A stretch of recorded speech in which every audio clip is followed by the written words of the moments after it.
Quando minha casa quase pegou fogo. Ninguém nem sabe ainda, não postei um vídeo. Aquela casa que eu fui com a Laura? Sim.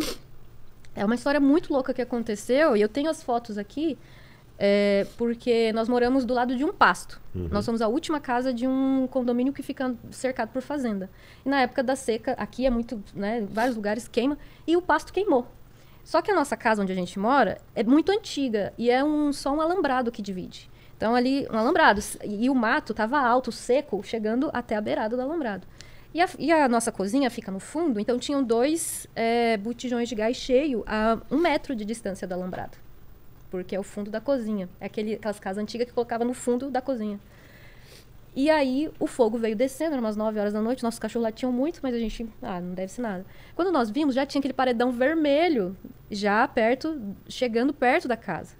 E aí eu tenho 3 galinhas, que já estavam no fumaça, lá no fundo do quintal. Eu falei, salva minhas galinhas, chorei e tal. O Samuel, deixa as galinhas. Graças a Deus.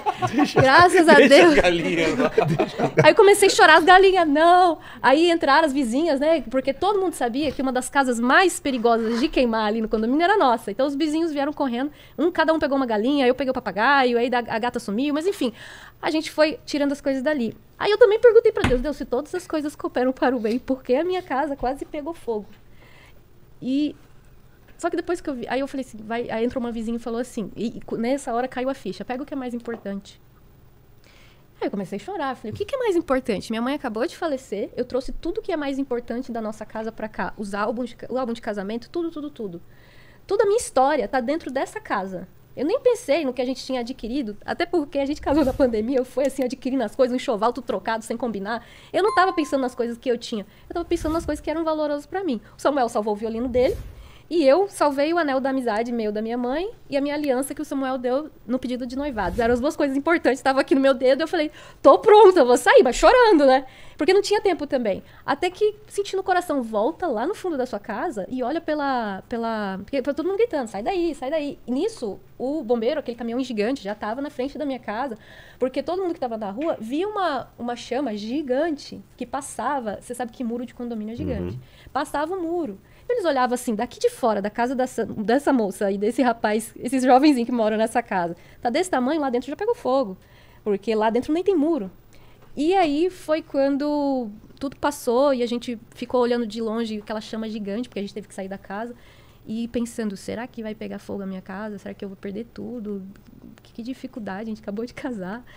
E aí foi quando Deus falou assim, começa a agradecer. Eu falei, o senhor tá de brincadeira, isso aqui deve ser minha mente em parafuso, né? Começa a agradecer. Aí eu comecei a cantar uma música antiga. Por tudo que tens feito, por tudo que vais fazer, por tuas promessas e tudo que és, eu quero te agradecer. E eu tossindo assim, porque a fumaça estava grande, meus cachorros tudo correndo louco para salvar os cachorros, porque os cachorros estavam tudo intoxicados, correndo, respirando o ar da praça, do condomínio, porque não dava para ficar lá. E eu falei, Senhor, o que o senhor quer me falar? E eu lembro que no outro dia de madrugada, no outro dia, aí nós dormimos na casa da minha sogra, a casa não tinha como entrar, muita fumaça, muita fuligem, dormimos na casa da minha sogra, no outro dia nós voltamos cedo, e realmente a casa não tinha pego fogo, e a gente dormiu aquela noite na casa, e de madrugada, 3, 4 horas da manhã mais ou menos, umas 4 da manhã, eu acordei de repente, e algo dentro de mim, e meu cérebro não estava pronto com nada, porque eu estava dormindo. Então você sabe quando Deus fala com você, e ele falou assim, você não entendeu. Não, porque às vezes você é lerdo, Deus te dá um sinal, você tem que escrever no outdoor para você entender. Ele falou, você não entendeu o testemunho, você não entendeu o que eu fiz por você. Quando amanhecer, você pega uma escada, pula do outro lado e vai ver. E aí eu tenho até uma foto aqui engraçada, que eu tô encapuzada, porque eu tentei passar, e aquelas abelhas que colam no cabelo, eu falei... Salará, não, Jataí. Tudo impedindo. A primeira vez que eu tentei, eu não conseguia, já tá aí tudo, a menina que trabalha lá comigo arrancando com pente, ela falou, não vai não. Eu falei, não, eu vou. Deus mandou eu ir. Ela, meu pai, ela é doida. E eu fui. Cara, eu fiquei assim, impressionada. O fogo veio descendo da fazenda, lambendo o muro de todo mundo, chegou no meio do meu quintal, a poucos metros do nosso botijão de gás, ele parou, fez um risco, assim, ó, um risco, como se tivesse um muro certinho, e eu tenho a foto. E ele deu a volta, fez um quadrado, assim, ó, e quando passou, questão de 2, 3 metros depois dos nossos botijões, ele voltou pro muro, por isso que o pessoal lá fora via o fogo. Aí eu comecei a chorar, eu falei, cara, rolou uma parada aqui. Aí ele falou, é que às vezes o fogo queima, mas às vezes ele não deixa ele te queimar. E aí eu entendi Romanos, que fala, todas as coisas cooperam. Não significa que a alegria, tudo vai fazer eu me dar bem. Não. As minhas tristezas vai cooperar também para o meu crescimento. Então, quando ele fala, todas as coisas que acontecerem na sua vida, todas as coisas que chegarem na sua vida, elas vão cooperar para o seu bem. Então, eu depois que perdi a minha mãe, eu entendi a diferença de herança e de legado. E você só entende isso quando alguém morre. Quando o seu pai e a sua mãe morrem. Quem é que vem, que é a sua paternidade, quem corresponde a isso em você. Uhum.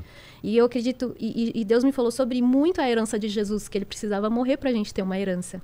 A diferença, inclusive, de herança e de legado, legado é aquele que houve um testamento e alguém especificou, ó, isso aqui eu deixo para fulano. Se não houve um testamento, herança é para o que é mais próximo. Então, eu hoje não tenho herança da minha mãe. Minha mãe era uma pessoa simples. A casa dela está financiada. Mas eu tenho o legado da minha mãe. Uhum. Então, eu acredito que quando Jesus... Deus queria o tempo todo nos dar uma herança. Uma herança. A gente vê isso na Bíblia. Um Deus que é abençoador, que é rico, que quer nos abençoar. Mas a gente precisava do legado de Jesus. E ele, quando ele morreu, o legado dele foi muito mais poderoso do que o curto tempo de vida dele. Então, eu acho que essa questão da vida e da morte, elas estão totalmente ligadas. Quando a gente fala de Natal, a gente fala muito sobre o nascimento de Jesus. Mas a gente tem que coroar a história com a morte. Por mais que não seja o momento que a gente... Feliz, na felicidade ninguém quer falar da morte. Mas é muito importante para entender por que Jesus morreu, é entender por que ele veio para viver.